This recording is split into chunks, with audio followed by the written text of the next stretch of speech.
Good afternoon. This is Everetts Watercolors. Welcome to my classroom. Now today we're going to do a colorful landscape, and I'm going to make it as colorful as possible. I'm going to show you how to blend the colors. And if you've ever had trouble with mixing your colors and getting them a little muddy or a little dirty, then today is a good class for you to see. I'm going to take you over to my painting table. I'm going to show you some of the tools I have and some of my preparation steps.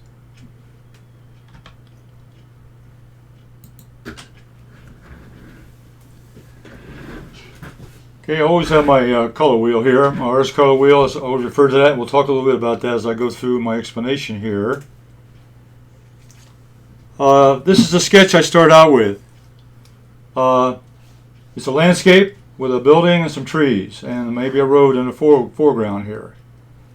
But what I've done is I've taken that sketch and I copied it on my printer.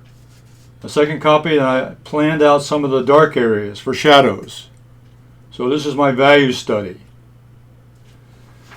And then on a third sheet, I copied it again. And here's the color scheme I've got. I've got a color scheme that I'm going to go across. Basically, I'm going to use the warm colors of the color wheel. I'm going to start with the greens, and I'm going to move around to the yellows, the oranges, the reds, and go back to the green. So this is going to be my color scheme plan for this landscape. And then I'll add in the darks after that to define the parts.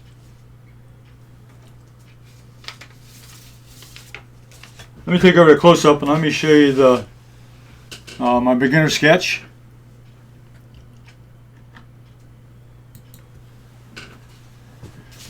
Okay, so I sketched that out on a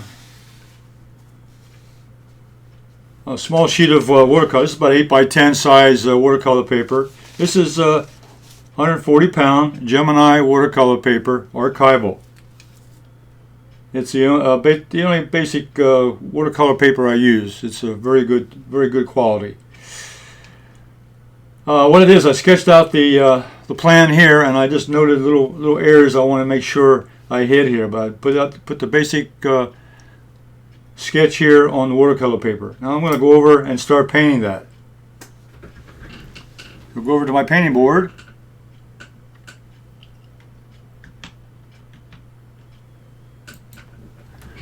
Okay, let's go over what my materials have. I got my paper and my sketch ready to go. On my board I have a 3/4 inch natural hair brush and a 1/2 inch natural hair brush. Those are the only two brushes I'm basically going to paint everything with the large brush today. And then I'll go do some detail work with the 1/2 inch brush. The colors I have, I'm going to start with those colors I showed you in my planning sketch. Green number 1, lemon yellow, yellow deep, orange, pyro red. And those are going to be the warm colors I'm going to use for the initial colorful wash I'm going to put down on the middle ground. And then I'll add in the darker colors on the second stage. And here I've got a sponge, regular old kitchen sponge. I'm going to show you how I use that. I'm going to show you how I keep my colors clean by using a sponge on every brush stroke. So let's start out here. I'm going to start out with the green color. This is green number 1. I'm starting out with a clean brush. And also, one other thing I always have standing by is a test sheet. The test sheet. Now I want to keep the colors light. I'll water that down. I want a light value on my colors. A light value.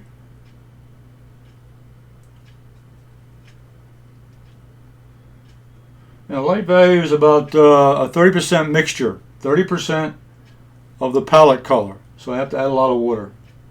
30% will give you a nice light color. Now that's what I want. Okay.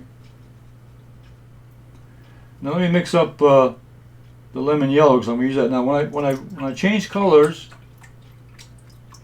I wash out the brush, then I hit the sponge.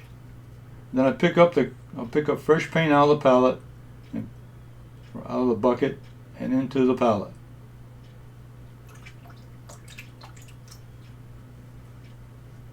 Wash out the brush. So let me start with that green again. So over here on the left, I'm going to do green. Green number 1. And I'm going to pick up yellow lemon. What I've done is I've cleaned out the brush and hit the sponge. Then I pick up the yellow. Now notice also when I'm painting, I am not worrying about the lines on the paper. I'm not worried about the lines on the paper. Rinsing out the brush, hit the sponge, picking up some fresh paint.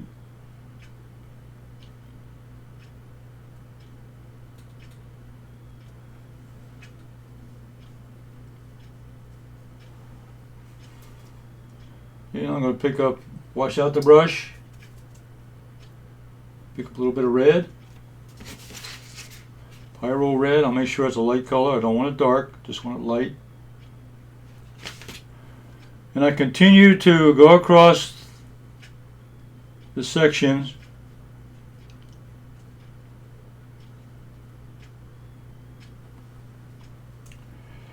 My next color is going to be orange.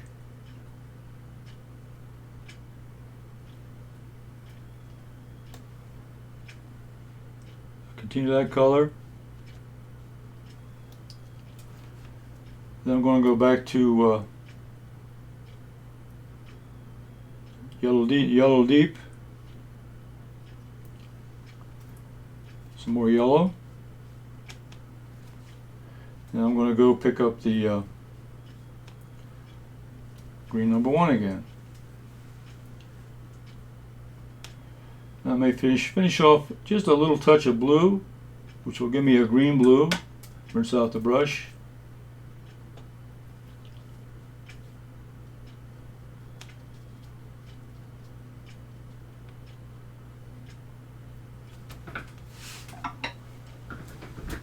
Okay, that gives me a light value, colorful wash across the whole landscape in the middle ground. Okay, and you can see the yellow, you can see the green, the yellow went to a darker yellow, which is what I call yellow deep. Then it goes into the red, and from red it went to the orange, and went back into the yellows, and back into the green, and finally a little bit of blue at the end. Okay, so that gives me a nice transition of colors across the middle ground. Now it's got to dry real good. What I'll do is, let me put the dryer on that real quickly.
Okay, I want to make sure it was really dry before I put any more paint on here.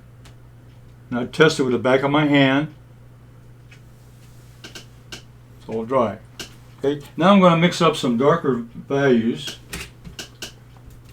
for my shadow colors. If you recall, I had my value sketch here of where I'm going to put some of the dark areas. Mainly around the building area here. So let's start over here. Now if I have white paper, I can put any color I want down there. So I'm going to mix a little bit of green, which is hooker's green. I'm going to put in a really dark color, which is royal blue. can see how dark that mix is. Now I'm going to turn the paint around so I can see what I'm doing.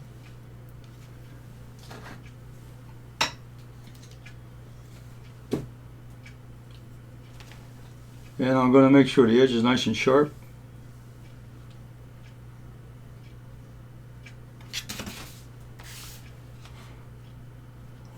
And I'll turn the side of the brush so I get a nice little, I want to get a little flare out there to give a indication of a tree.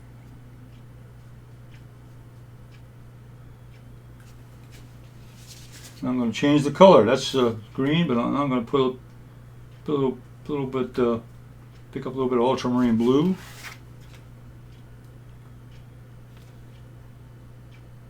Modify the color slightly. You don't see this when it's dark, but when it dries, you'll see the different colors of green and blue and so forth. It's amazing when watercolor dries, it has a different color when it dries. It always looks darker when it's wet.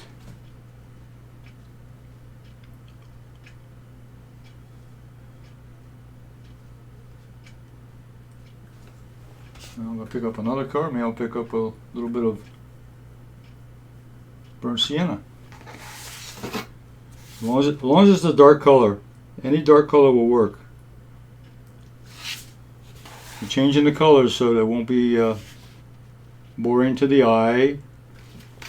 Now this area up here, I can go ahead and put a little tree trunk in, and maybe a hint of a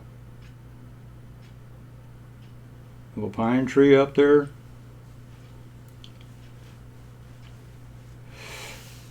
I'm going to save, I want to keep some of that original color. I don't want to lose some of that nice light color I have there.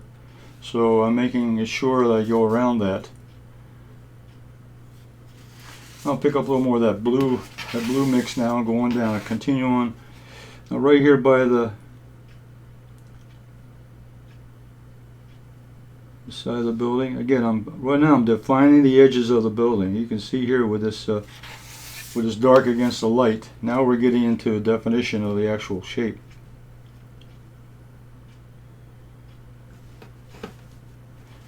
And this dark, what it does, the darks will define the shape. It'll also separate the forward area with the backward area. It'll separate the parts of the landscape. In this case, I'm going to pick up this middle brush.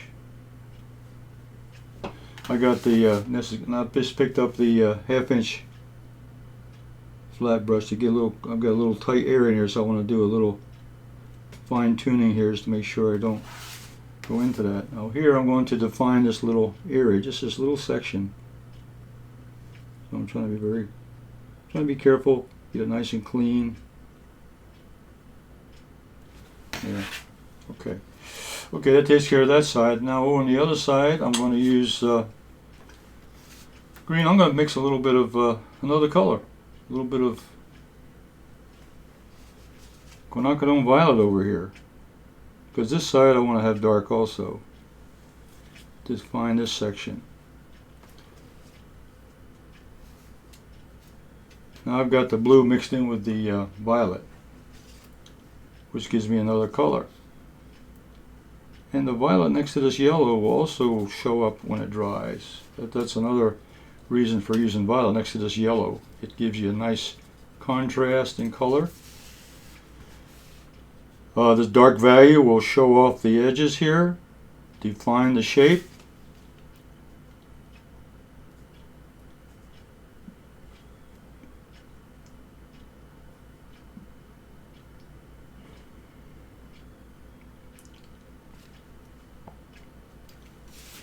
Yeah, I have another little opportunity to paint a little pine tree over here, just a small on this side. Okay, just a little hint. Then I'll come on down here with some more darks.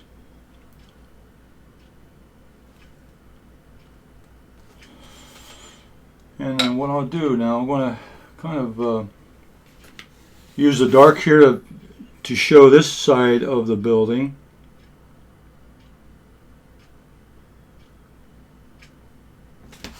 But now I'm going to use, I want to save some of that lighter values I have down there. So I'm going to do a little negative painting around that.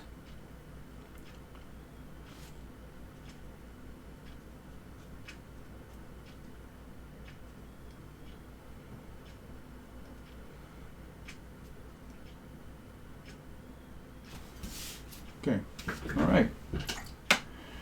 Okay, now what I'm going to do now, I've done the background behind there. The background is very small, but it was dark. So the middle ground, the background. Now I'm going to go in and work a little bit on the building itself. And I am going to use a small brush. I didn't think I was going to have to, but I think I will. I'm going to take a little bit of burnt sienna, and this fence post here, I'm going to make this dark. So I'm doing the dark against light value. That makes that stand out. Then over here I'm going to continue. I'll change colors now. I'll put a little blue in it now. A little bit of burnt sienna with a touch of blue. Make a different color. Now maybe pick up a little bit of that darker green. So just as long as I have a darker color over here, and I can change the colors. And there. Okay. Now I'm going to go around and do some design work on the house, just to give us some dimension. First thing I'm going to do is pick up some of that dark green. Now I'm not going to use the darkest green I have in the background, so I'm going to use let's say this will be a little bit of cobalt blue mixed in with just a touch of quinacridone violet, so it'll make me a shadow. So I'm going to put a shadow under this eave here.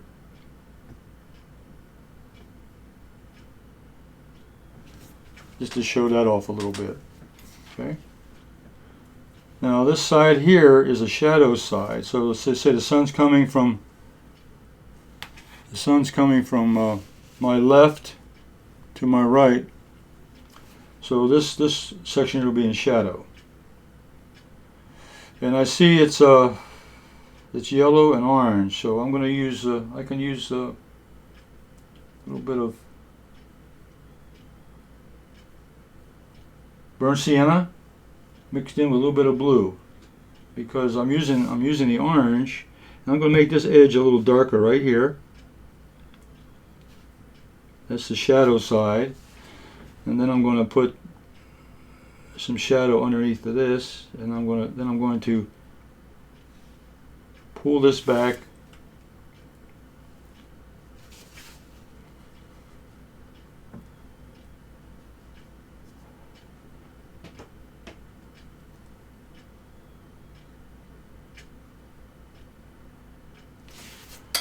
Now what I can do is to give it a little dimension. I'm going to pick up a little bit of that color.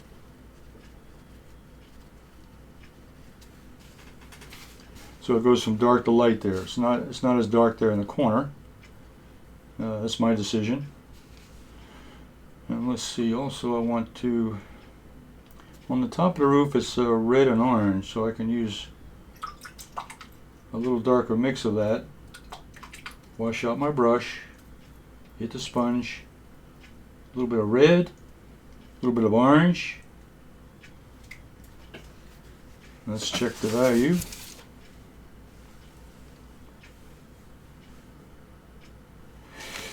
And this section here would have a little dip to it, because this part of the roof will connect with the other part of the roof. So I'll show it as a little dip or a little depression here.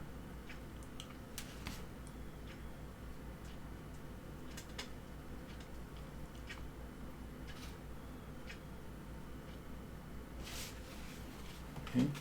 Wash out the brush, and then pull that paint up a little bit, just to soften up that edge. I don't want a hard edge. I want a soft edge there. Okay.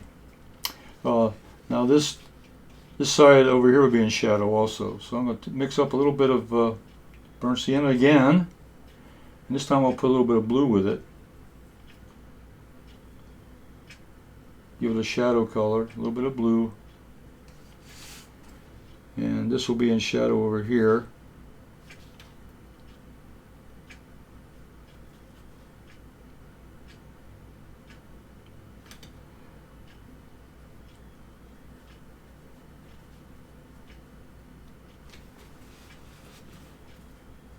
Then I'll light up the color a little bit.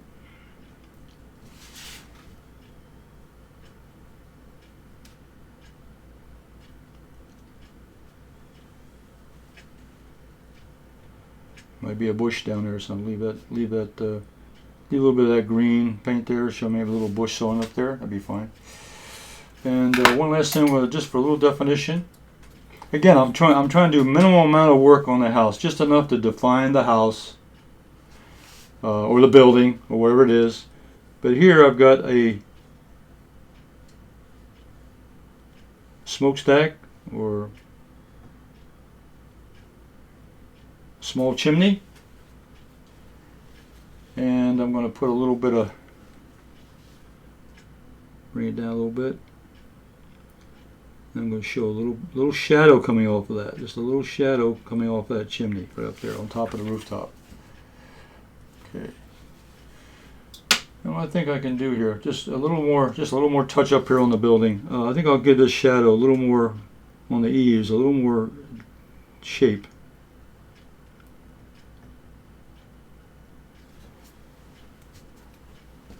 And I can make these a little darker under here. Again, put a little more definition on the building, just a little bit.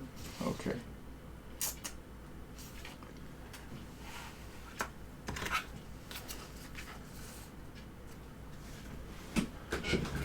Okay, now what I'm going to do to finish off the foreground. Let's see. I'm still not finished with the middle ground. So let's go back to the big brush.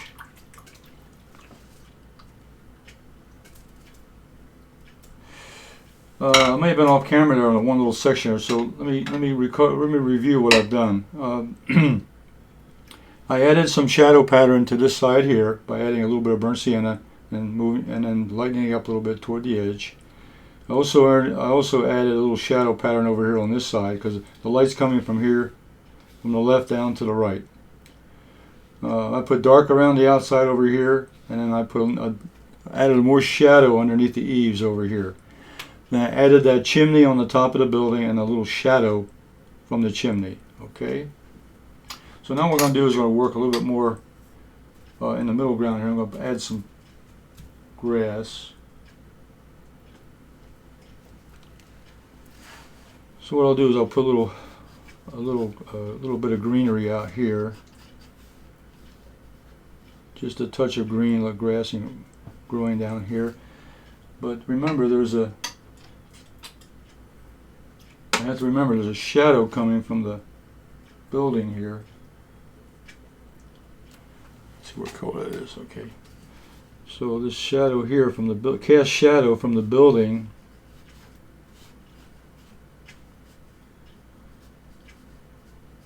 would fall on the ground here.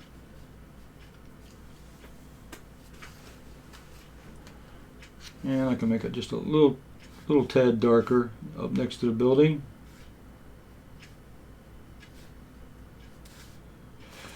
Okay. And then it would go off to the end of the area without change at all. Okay.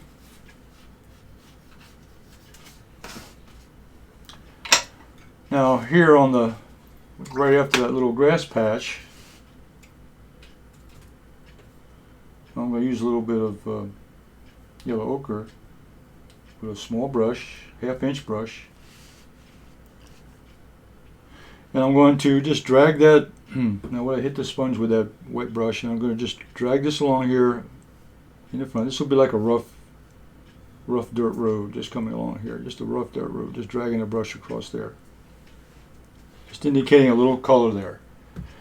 And then on the foreground here, coming all the way down from the road on down, I'm going to put some more grass over here, a little bit, just a touch, to show some continuation of color. A little continuity on the color, just to show across the road to be a little patch of grass on the edge of the road, that's fine. And as I come down though, it's going to get darker as I come forward. And I'm going to make, the colors are changing. I'm picking up the browns and the blues and the purples, whatever I have mixed up here.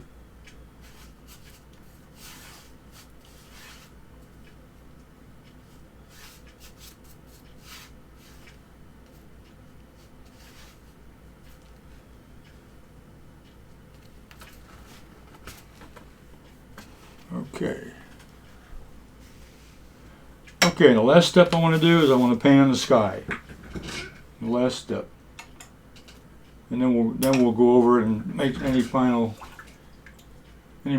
adjustments. So first of all, I'm going to clean out the palette because I got a lot of dark paint here, a lot of mixtures going on, so I'm going to clean out the palette to mix my sky colors. And as long as I have a colorful landscape, I also want to have a colorful sky. So I'm going to have more than just blue.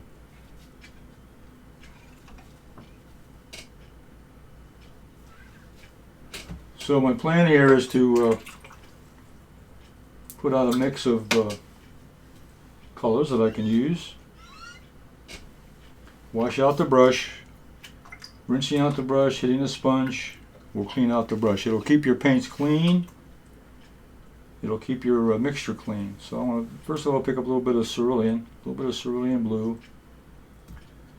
That'll be one of the colors in the sky. A light value, not very dark. So that would be about 30% mixed. The light value would be 30%, maybe a ratio of 4 or 5 to 1 as far as paint and water goes. Then I'll pick up a little bit of rose color. This is opera. Make a little bit of, get a little rose color in the sky. And then I'll pick up just a touch of quinacridone violet. And those are the 3 colors I'm going to put in the sky right there. And I always put my paint on the palette. I put the colors out on the palette that I'm going to use in the sky or whatever section I'm working on. That gives me an idea of how it's going to flow. Okay, small section. So load the brush, make sure it's clean because I'm going to pick up a different color. I got the blue. So now this is dry up here, so I can go ahead and put the paint on there, and I can wipe over the landscape because it's not going to move when it's dry. And if I leave any whites up here, they can be indications of clouds, which I may do. Leave a little whites here and there. As I come across, there might be some clouds there. Leave a little cloud.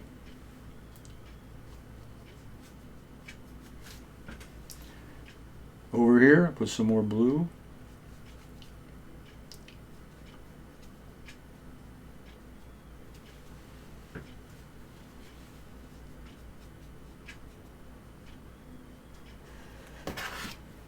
Okay, now I'm going to pick up the next color, which was the opera, that light rosy pinkish color, and I'm going to overlap, make sure I overlap a little bit with the blue so that they mix together a little bit. And then I'll come down, leave some white paper indicating there are clouds in the sky, little puffy clouds. And then the last color would be the quinacridone violet at the top. And there'll be some bigger clouds up there. It's the top of the sky is closer to us, so the clouds will be a little larger.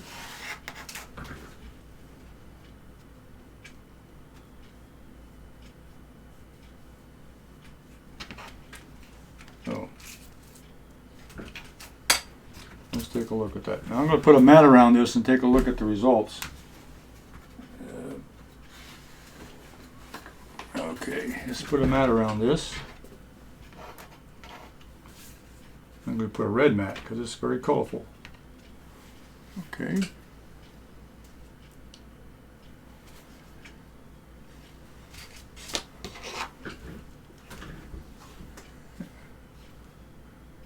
What I see.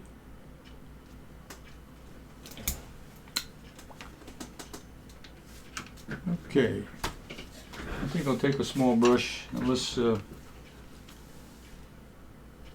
just to add a little more color, a little more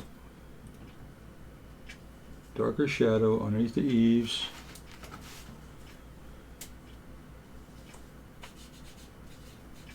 Yeah, a little bit more under, maybe some under here, just a hint of a shadow under there.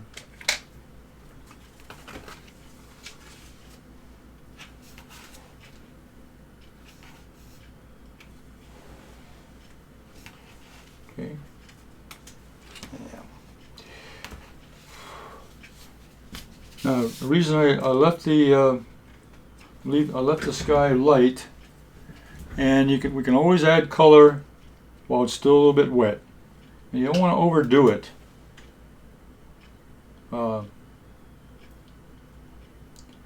It's going to be a pale color, and that's what I'm really looking for, was a pale color. If you add additional color into the sky, they could be the form of a cloud.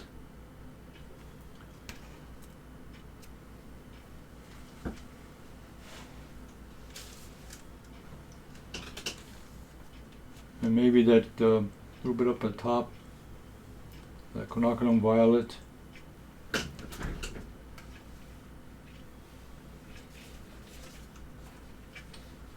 Richen that up a little bit more.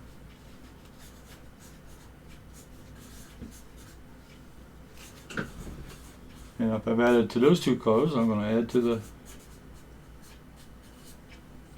the opera. Just a touch of pink. It's a rosy pink color.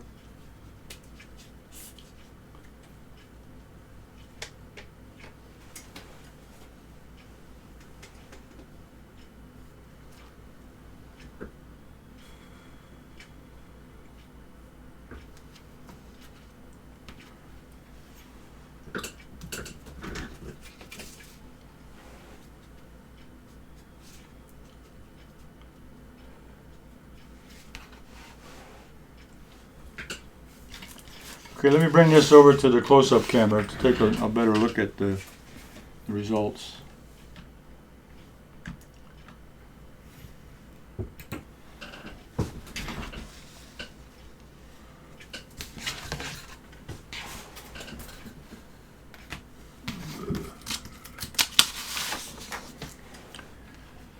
So now you can see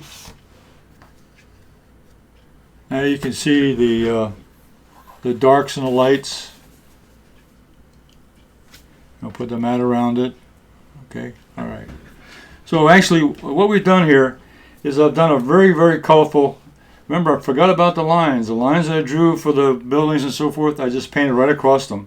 In fact, that's what most people have trouble with, is they come to the line and they stop and continue on. Go right on across, make a nice wash across there, then come back and then define the edges with a dark color after you've put the light colors down. Then putting in the dark values behind to set off the middle area or the middle ground of the landscape. This area here, dark against light, that gives you a very artistic look in a painting where you have a light against the dark area. The little shadow up here on top of the roof with on the chimney. And then the shadows on the ground and the foreground. This is the most important part of the painting right here. It's a very, what I call it's a very impressionistic way to paint, a very effective way to do a painting, and I think it gives you a more expression of an artistic look and impressionism. Okay. Now I can show you one here that I did earlier in comparison.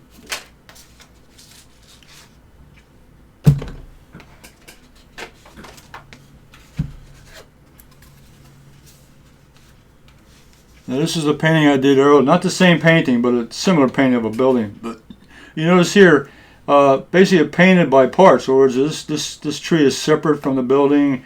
The roof is separate from the side, and so forth. The tree is separate from the building. Even the ground has got a separation. You can see the lines that's already there. It's almost like painting into the spaces. All right, that's one way to paint, and there's nothing wrong with that.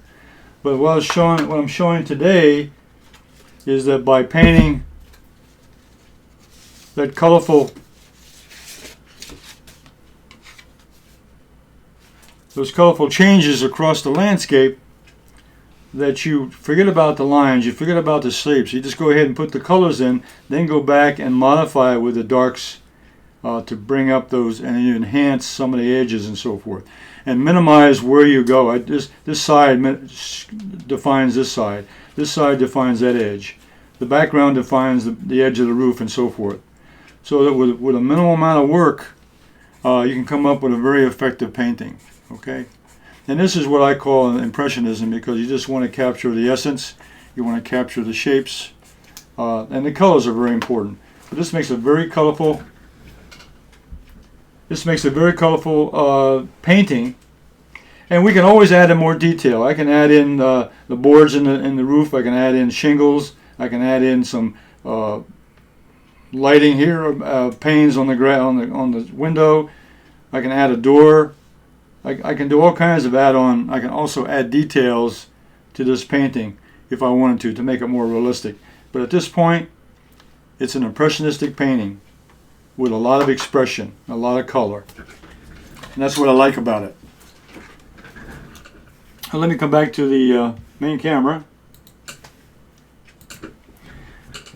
Okay, well today's painting, again, was different. It's the way I like to paint a lot of times. Just capture the essence, just capture the beginning of a painting. I can always go back in later and add in more detail, and sometimes it's not necessary.